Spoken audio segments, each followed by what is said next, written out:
What was it about Kids Next Door that drew us to it so much? Was it the uniqueness of the characters? The individuality of each character? Or was it such a strange concept you just couldn't find yourself resisting? No, I don't think so. Was it the nice humor that kept bringing us back to the show? Or was it the creativity it gave you from such a simple concept? I don't know. Or were we just dumb kids hyped up on crazy colorful cartoons? Either way, it deserves some deep thoughts.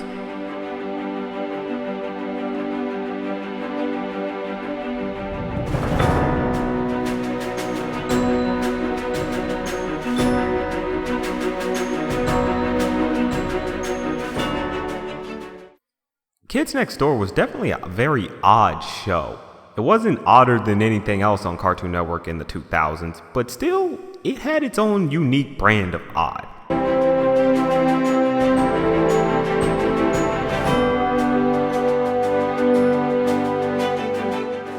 The main premise of the show was the idea of these kid operatives that fight adult tyranny and mainly try to fight back against the idea of growing up. Their main ideology was being a kid was the best and becoming an adult sucked, which we all can agree to easily. No one's a kid forever. It was fascinating. Their thing was easily fight back as hard as you can to grow up. Fight back against this idea of adult tyranny. The way they went about it was all these creative means, coming up with these so-called tree houses and that are souped up to like military grade levels, and even 2x4 technology as they call it, as their way of fighting back. The technology that they had was made up of household appliances and everyday objects that they could get their hands on. And for what they could do with it, a lot of it seemed pretty cool. Some of it seemed like, hey, maybe I could make that. Some of it was clearly outlandish and obviously you are not going to make that. But it was very cool and creative as to what they got with this, like their mustard guns or the thing called the splanker. That's pretty unique and something you probably would try to make yourself. A lot of their weapons and technology were clearly do-it-yourself type projects, and that just showed the great creativity of this show. Basically, all the kids were smart enough to just come up with these weird, exotic weaponry that just looks like they just threw some junk together, but it still worked the way they needed to. Of course, it was over-dramatized as to what they should be able to do with these weapons, but they still worked in the fantasy of this whole entire world. And that just showcased a lot of creativeness to it. Kids Next Door Mosquito. Massively oversized, super quick undercover icy treat transport on helio jets. The show was very episodic. Most of the time, the characters would end up fighting villains of the week rather than just having an overarching narrative. Sometimes they would decide to delve a little bit into something being deeper within, but that doesn't come until later on. Most of the time, the show was left to being just episodic episodes. And for what you got these creative ideas, a lot of them being crazy and weird, but still working with the premise of the idea of fighting adult tyranny. You had a character named Count Spankulot who basically spanks you just for being a bad kid, and everyone can relate to that idea if you were a kid. You know, if you were bad, you'd sometimes get spanked. Granted, this is just some random schmo going around spanking people's kids. Hell, there's one episode where he even gets arrested for it. It gets punished. I was to administer the hand of justice to his backside. The night echoed with the sound of spank. And then it happened. What are you doing to our Carlos? Carlos? I hereby find this here defendant guilty on all counts of illegally spanking an innocent child. But ultimately, you still identify with the idea of being spanked. That was the thing about the show. Even though it's very outlandish, you still identify with what's going on. You identify with the teachers who give you detention or give you too much homework. You identify with the idea of parents who just don't understand you or what's going on with you, and you ultimately don't want them to be a part of what's going on. The show knew what to exaggerate and exactly how to exaggerate, so that way you still can identify with this crazy concept. And that was just a great uniqueness about it. There was nothing really like it back then. That was most invigorating. The major strong point of the show was definitely the characters.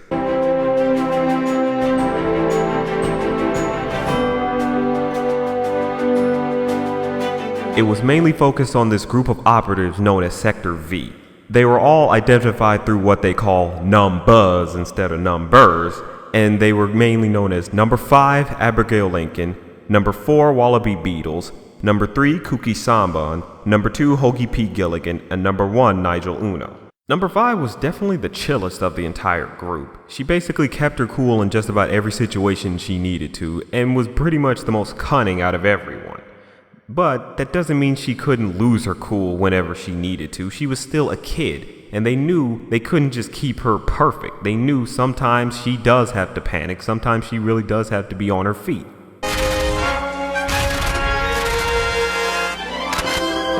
Have a blast, suckers!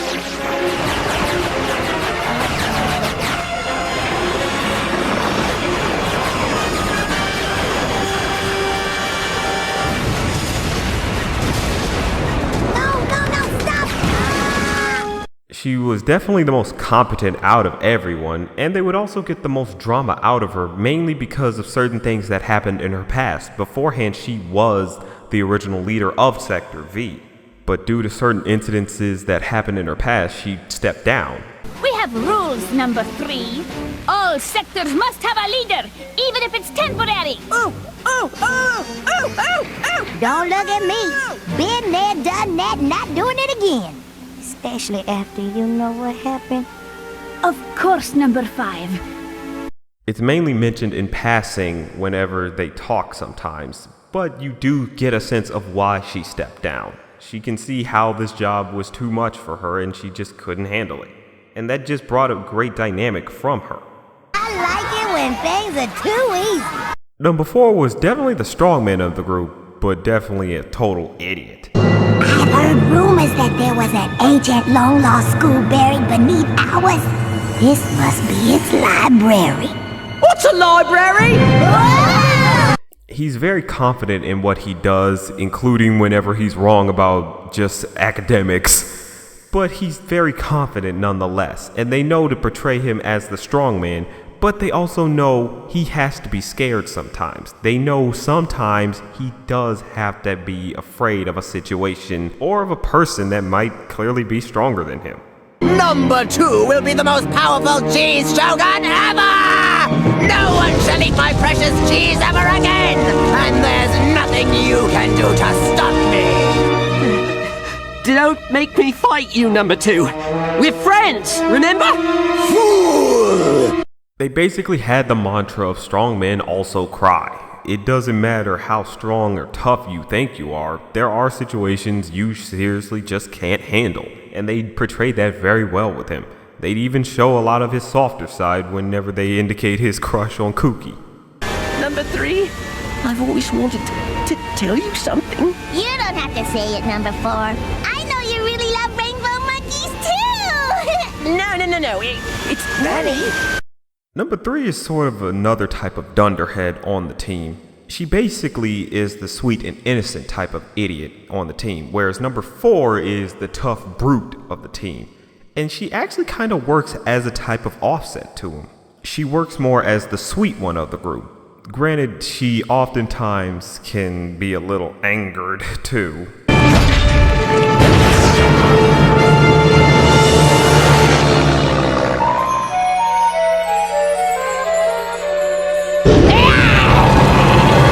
But they know, of course, we have to show that she can get angry. We can't keep her just sweet and innocent throughout the whole thing. She's not a complete idiot. She's more just blissfully ignorant about a lot of situations going around her. She's usually sometimes in her own little world and just sees the world differently than everyone else. But that doesn't mean she can't be sucked into the reality of things. She does know how to step up when she needs to, or take a mission seriously when it needs to. She is pretty competent as well. I mean, sometimes she could fail, but she can definitely keep herself together and do right with the team. Time to finish my birthday mission! This time I'll deep fry you before you're burgered!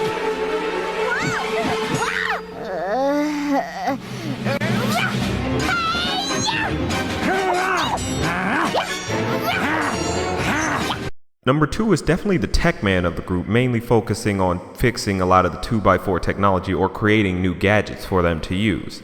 You are so cool!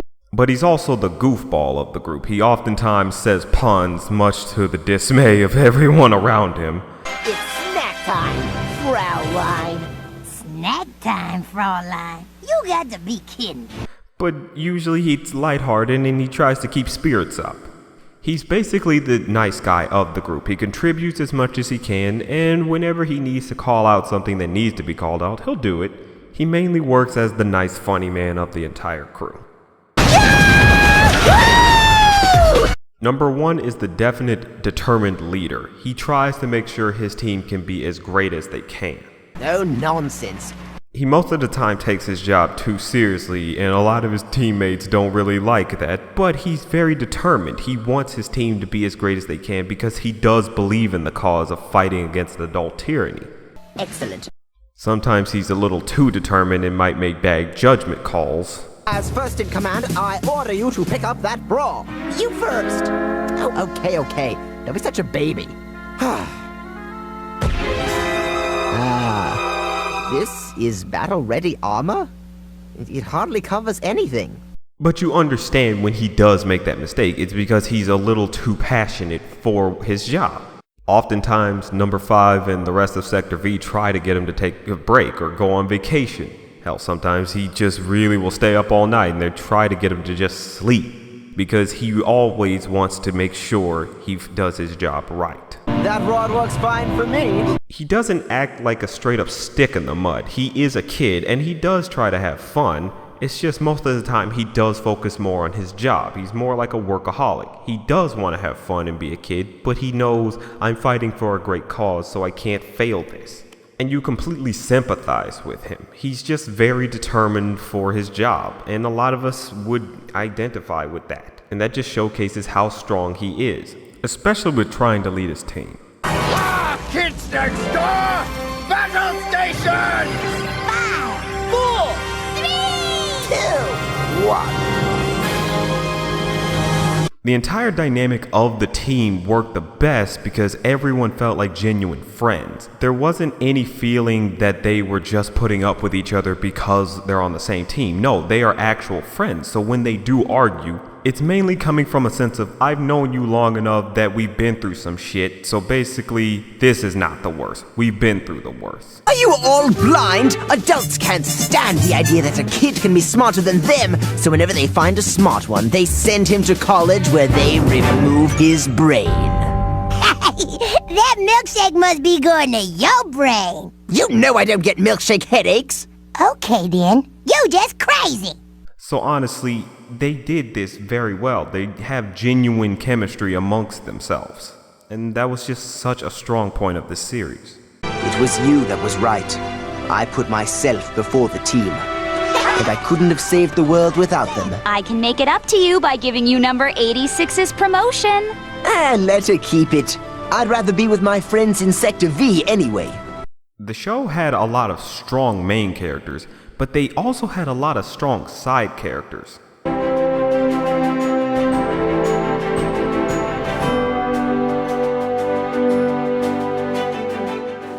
The show was definitely strong enough to be able to allow side characters to have their moment to shine. Even if they didn't have much dialogue in previous episodes, they get their moment within another episode. Hell, sometimes they have episodes where a character is just now being introduced, and it's still a very good episode. What? A lot of the side characters acted as great support or as a great offset to Sector V. One side character that definitely acted as a major offset to Sector V was Lizzie Devine. She basically was Nigel's girlfriend and would often be mad at him whenever he just focuses too much on his job. She truly did care for him, but a lot of the time she just got fed up with the fact that he just wouldn't focus on her. Granted, sometimes she gets a little bit selfish in wanting him to always focus on her more. How's that? Perfect! Okay, guys, we are out of here. I'll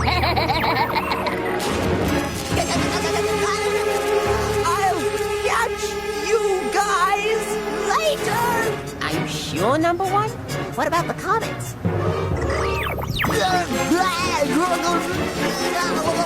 I'm going to hang out with Lizzie instead. Another character that acted as a sort of offset was number 86, aka Fanny. She was basically a no-nonsense type of character. Whenever someone messes up, she definitely would yell at them in the most screeching voice ever. All the stupid things in the stupid world of stupid people acting stupid! You boys are the stupidliest! It's like you're trying to win a stupid contest, but you're too stupid to take the stupidity test! But she wasn't too much of a downright stick in the mud. Sometimes she'd be able to show her softer side. Whenever she got her episode, she showcased, yeah, I don't make friends, but I want to. And that was something interesting about her. My mom is forcing me to throw a slumber party, and I had to invite someone. Why didn't you invite some of your own friends? Oh. Her job in the K&D was basically decommissioning, where she erases the memories of operatives who have basically grown too old, i.e. they turned 13. And so you kind of see why a lot of people wouldn't want to hang around that. It's like, do you enjoy this, being able to knock out people's memories and take what they love away from them? So you kind of understand why some people don't like her, and you even sympathize with her struggles. In your face, boy! Another character that definitely was very interesting was number 362, aka Rachel McKenzie. She was what they called the supreme leader. She was in charge of just about every single operative on the entire planet. You can easily feel for what she's going through when she says she's tired of everything, because she has to take care of just about every single operative and whatnot and keep control of everything. I'm just stuck on the moon base doing paperwork. I don't get to go on missions anymore. I have to keep 1,100 kids with short attention spans organized. I just don't want to do it anymore, Nigel. That does not sound like an easy job. So when she has her episode, you completely sympathize with her. You see what she's going through. You understand why she doesn't want to do this job anymore. She was one of the more interesting side characters. Try not to fall behind. While the show definitely had its fair share of heroes, it also had a great cast of villains.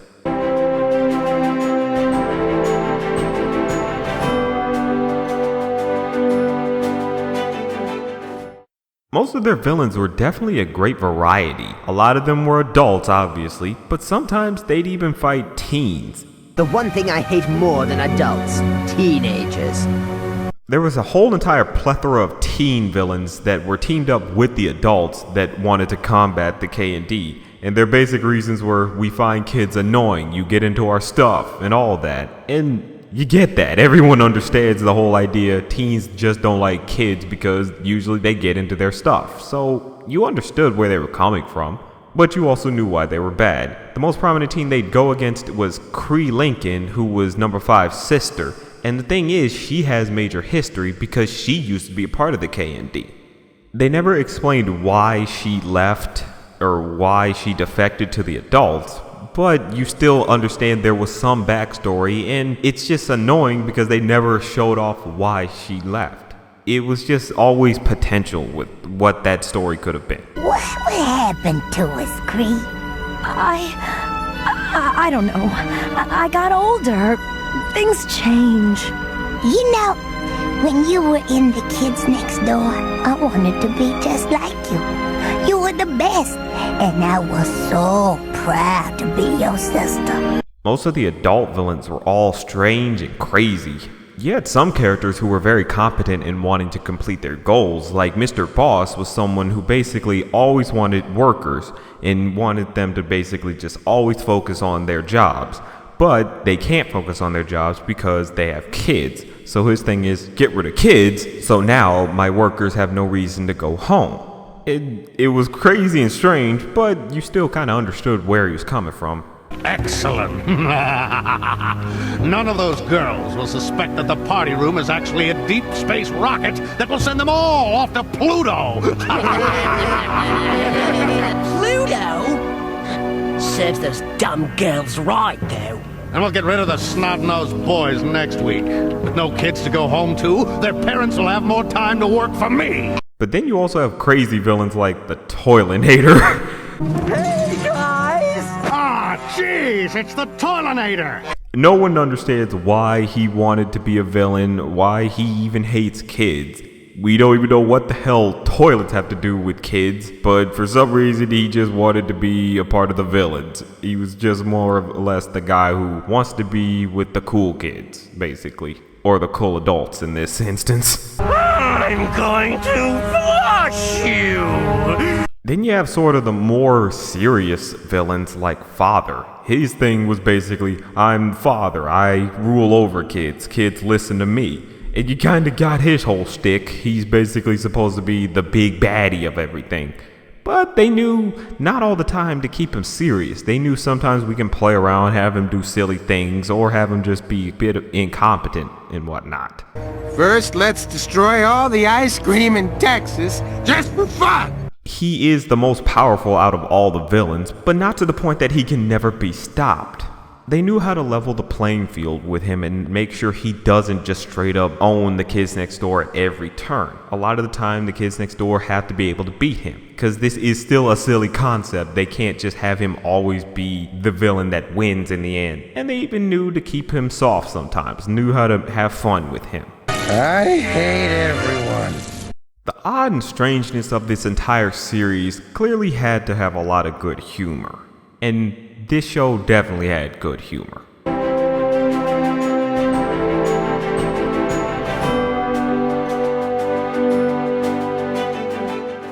Most of the jokes revolved around kids being kids and also making fun of adults.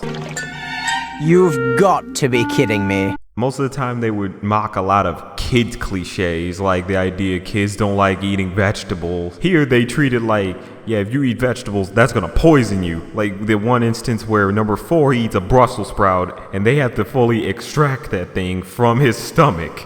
And they treat it more like he's either gonna die or he's gonna become a more responsible adult. It just, the humor of it is just funny. I want to clean my room.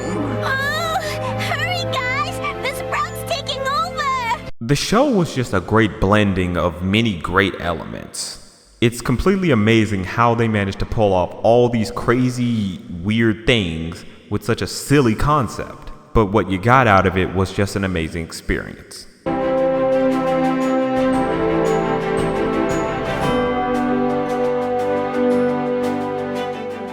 The show ended in 2008 on a final note called Operation Interviews. The season leading up to that episode was mainly focusing on Nigel, or more or less had a few episodes that kept focusing on him and hinting at certain things that are to come. But it wasn't a dream. It was more than that. No. I'd say number 1 performed well, don't you think? He's not ready yet. Proceed with the test, but discontinue use of Chester's happy headband to influence his dreams. I don't want him catching on to us.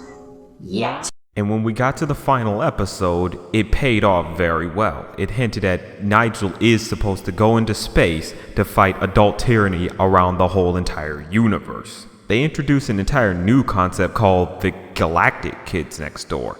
That was interesting, but they didn't want to build on it. It was more to just end off the series. And it was effective. Will you please tell me what exactly is going on around here? Don't you get it yet? You've been chosen to join the Galactic Kids Next Door!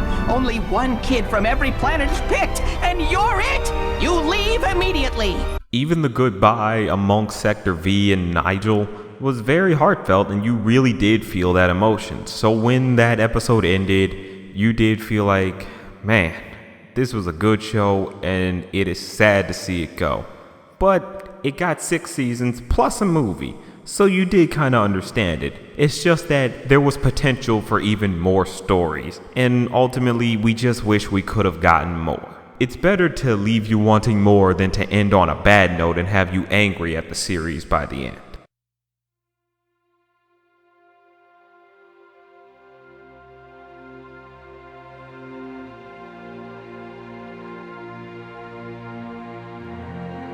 In 2015, a short mini-film was leaked online that was created by the original creator Tom Warburton as a way to reignite interest in Kids Next Door. That's why I have no choice but to do this.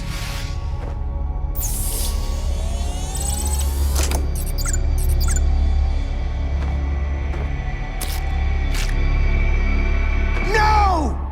My family is there! Your family! Our friends! It's ruled by adults. Infested. Too far gone. What about Sector V? Hoagie, Cookie, Wallaby, and Abigail! Abby would never let you do this. There was a website called rainbowmonkeys.com that ended up appearing that when you press the nose of the monkey, the website changes into this cryptic search bot, and when you type in certain operatives numbers like number 1, number 2, and whatnot, and you get sort of cryptic information about where they are or what's going on with them. If you type in number 362, it says she's a fugitive and whatnot. But if you type in the word galactic, a sort of timer popped up, and it was basically counting down to April 1st. And on that day, another video was released that showcased a little bit of what else was supposed to happen. And what they were basically saying was that the world was going to come to an end because of the galactic Kids Next Door thinking that the world was too infested with adults that it couldn't be fixed. What do we do now? Now? Now you get everyone off that planet! Everyone? Everyone. Every Kids Next Door operative. Every adult. Every boy, girl, man, woman, and child. Because they're coming! And they're coming soon! Oh!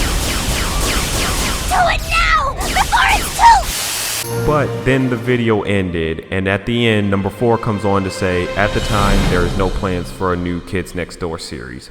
But there should be. Well, what are we waiting for? After this, so many people came up just to put up a petition to be able to get back Kids Next Door.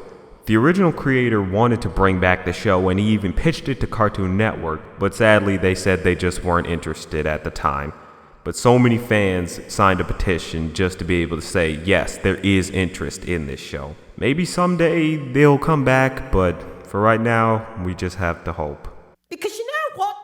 I would not mind spending an extended period of time in space, fighting like giant monsters and aliens on alien worlds. Kids Next Door was just such a phenomenal series. It's something that still holds up to this day because it captures just being a fun-loving kid and wanting to just have fun while you can before you have to grow up and take more responsibilities. It was a very timeless show. Literally any generation could watch this show and they wouldn't be lost and it wouldn't feel dated. It knew how to stay within its own world and not incorporate pop culture and date itself. All the characters grabbed at you in some way, shape, or form because they all represented what it was like being a kid. Even if a lot of them were crazy and eccentric, you still identify with just about all of them. The wackiness of the show was what gave it its charm. It may have been stupid and kind of crazy, but that's what gave it its identity. It was meant to be crazy and stupid. It took itself seriously in the right spots, but it knew also to have fun when it's taken itself seriously as well. This was just a show that could never be repeated the way it was. And for that, it's just one of the most unique out of all the Cartoon Network shows. And maybe someday, it'll return. Till then, that's just a thought. Kids Next Door.